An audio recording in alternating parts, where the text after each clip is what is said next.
बड़ी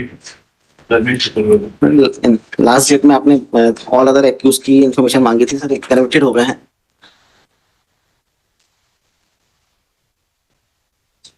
जिनके नाम प्रोसिक्यूशन ने लिए थे अपने साइड पर।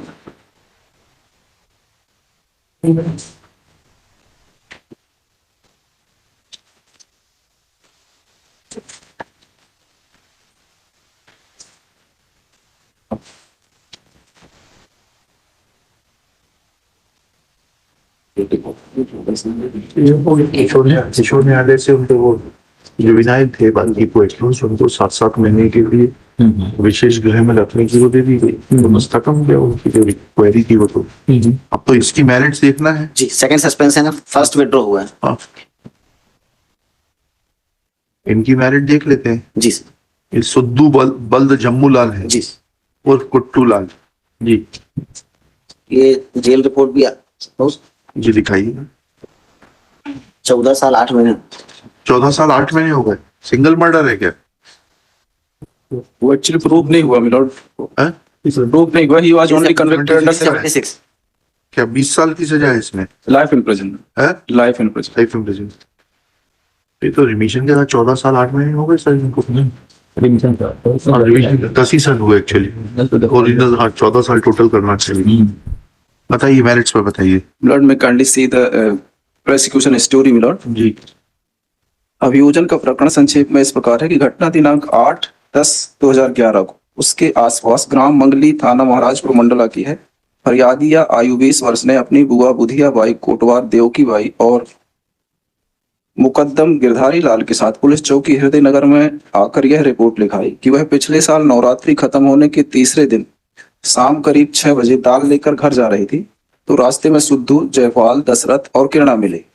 उन्होंने उसके मुंह में कपड़ा बांध दिया और उसे उठाकर जंगल में महुआ के पेड़ के पास ले गए। वहां पर सुद्धू बैगा ने उसके कपड़े उतारकर उसके साथ संभोग किया और धमकी दी कि यदि किसी को बताया तो फांसी पर लटकाकर मार देंगे। उसके बाद दशरथ, जयपाल और किरणा ने उसके साथ बारी बारी से बलात्कार किया, जिससे वह बेहोश हो गई। जब होश आया तो वह घर आई। उसने डर के कारण किसी को नहीं बताया था। इसके बाद करीब 1 महीने तक सुद्धू ने उसे डरा धमकाकर रोज गलत काम करता, जिससे वह गर्भवती हो गई। यह बात उसने मौसी फूलाबाई को बताई थी। घुघरी अस्पताल में उसकी डिलीवरी हुई, उसका लड़का हुआ। गांव आकर उसने अपने दादा मिट्टू को पूरी बात बताई थी। गांव में पंचायत बुलाई गई थी, जिसमें कोई फैसला नहीं हुआ। करीब 15 दिन बाद बच्चे की मृत्यु हो गई। तब सुद्धू, जयपाल, दशरथ और किरणा ने जंगल में ले जाकर मृत बच्चे को गाड़ दिया। इस रिपोर्ट पर धारा 376 2G 506B भारतीय दंड विधान के अंतर्गत अपराध क्रमांक 012 चौकी हृदय नगर में दर्ज किया गया। विवेचना के दौरान तहसीलदार की उपस्थिति में मृत शिशु का उत्खनन कराया गया, उसका पोस्टमार्टम कराया गया, फरियादी का चिकित्सीय मुआयजा कराया गया, फरियादी, उसके मृत शिशु एवं आरोपी गण का DNA परीक्षण कराया गया। विवेचना उपरांत दिनांक 9/3/9/12 को मुख्य न्यायिक मजिस्ट्रेट मंडला के न्यायालय में आरोपी सुद्धू के विरुद्ध अभियोग पत्र प्रस्तुत किया गया, जबकि अपचारी बालकों दशरथ, जयपाल और किरणा के विरुद्ध किशोर न्यायालय के समक्ष प्रकरण प्रस्तुत किया गया। माननीय सत्र न्यायालय मंडला को प्रकरण दिनांक 24/9/12 को उपार्पण पर प्राप्त हुआ। उसी दिन प्रकरण विचारण हेतु न्यायालय में अंतरित किया गया। Lord, now I'm reading the statement of prosecutrix, Milord. That is, DNA report में क्या पाया गया? नहीं आयु पेश नहीं की गई। सैंपल भेजा गया, सब कुछ हुआ, रिपोर्ट पेश नहीं। हाँ, पूछा भी 313 महीने में।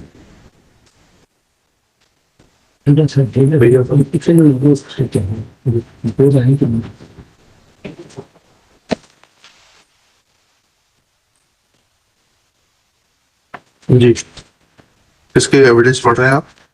प्रोसिक्यूट्रिक्स मिला सुशीला बाई, नाम मत लीजिए प्लीज। PW2 मिला। हाँ। मैं हाजिर अदालत आरोपी को जानती हूँ, उसका नाम सुद्धू है। शाम को लगभग 6:30 बजे के आसपास मैं दाल खरीदने के लिए गई थी। जब मैं लौट रही थी तो मुझे रास्ते में हाजिर अदालत सुद्धू, जयपाल, दशरथ और किरणा मिले।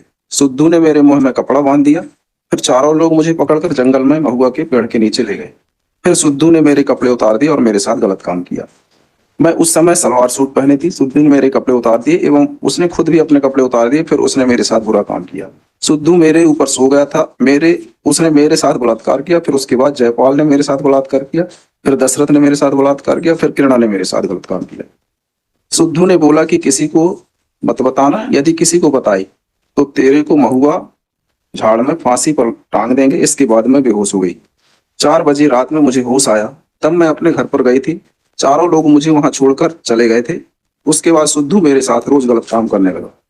सुद्धू के रोज गलत काम करने से मैं गर्भवती हो गई। मेरे पिताजी ने मुझे मौसी के घर भेज दिया। वहां मुझे लड़का हुआ। लड़का 8 दिन तक जिंदा रहा।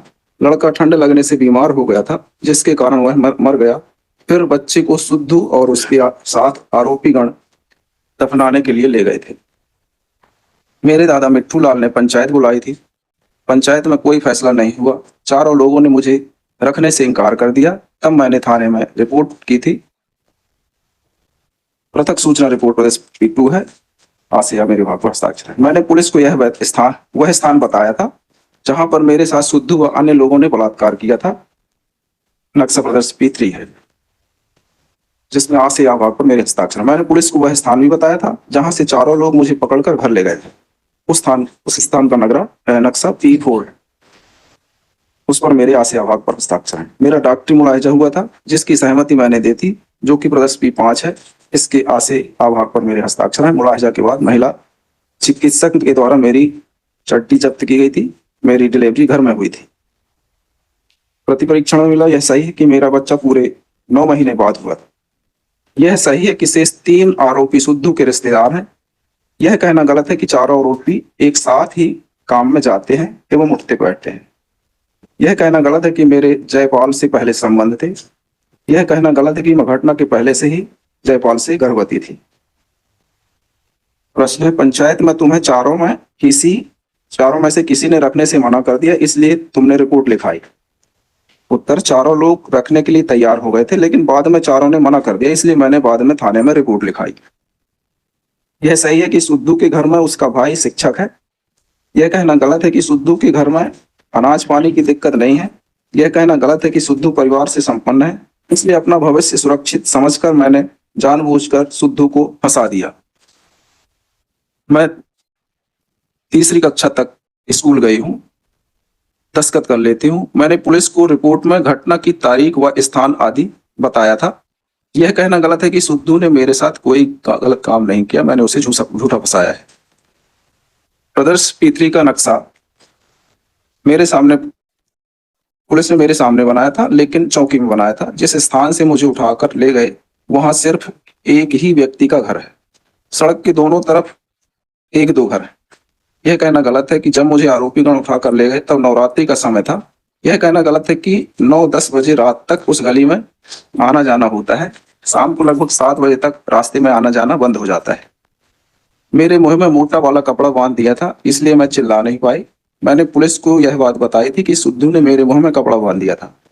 यदि प्रदर्श P2 में यह बात ना लिखी हो तो मैं कारण नहीं बता सकती। जब मैं बेहोशी से लौटकर 4 बजे रात घर में आई तो अपने पिता को घटना की बात नहीं बताई, क्योंकि मुझे डर था कि सुद्धू व उसके साथ के लोग मुझे फांसी पर न चढ़ा दें। उसके बाद साल भर तक सुद्धू मेरे साथ घर पर गलत काम करता रहा। मैं गर्मी के दिनों में मौसी के घर में गई थी। मैंने मौसी को यह बात बताई थी कि सुद्धू ने मेरे साथ गलत काम किया। सुद्धू टिकरिया नहीं जाता था। सुद्धू मुझे किसी से मारने की धमकी नहीं भेजता था।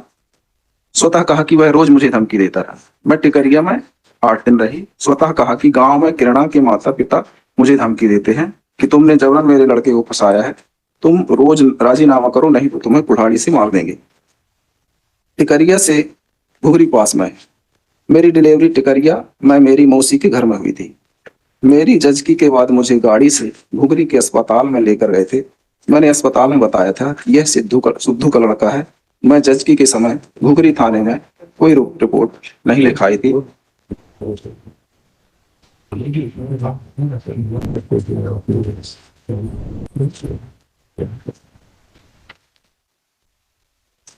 DNA भी नहीं है। DNA भी नहीं है। Shri Dharmesh Chaturvedi, learned counsel for the appellant Suddhu, पूरा नाम आप लिख लीजिएगा। This appeal is filed being aggrieved of judgment dated 24/2/2014 passed by learned first additional session judge Mandla in Sessions case number 117/2012, it is submitted that it's a case of false implication. There is a delayed FIR. Incident took place. 8-10-11 allegedly took place on 8-10-11 8/10/2011. Report was lodged on 8/7/2012 8/7/2012. That is after almost a year, after almost a lapse of 9-10 months time from when the incident allegedly took place. It is pointed out that though it is alleged that she had become pregnant because of the violation of her privacy in the hands of the present appellant, but and had given birth to a child who died because of cold. But despite collection of sample for DNA testing, etc., no DNA report is on record to show that the child which was exhumed was that of the present appellant. Appellant is already in custody since 4/8/2012 to 11 appellant remained in custody from 4/8/12 to 18/11/2013 and thereafter is in custody from 24/2/2014 to 30/10/2013. Sorry, till date. 24/2/2014 till date. Full stop. He has already put in more than 11 years. 10 साल 11 महीने तो बिगर remission किया ही हो गए, उसके बाद 8 महीने और जुड़ गए. More than 11 years of actual incarceration. He is innocent. Shri Nitin Gupta opposes the prayer without commenting 50,000 to sureties. Evidence.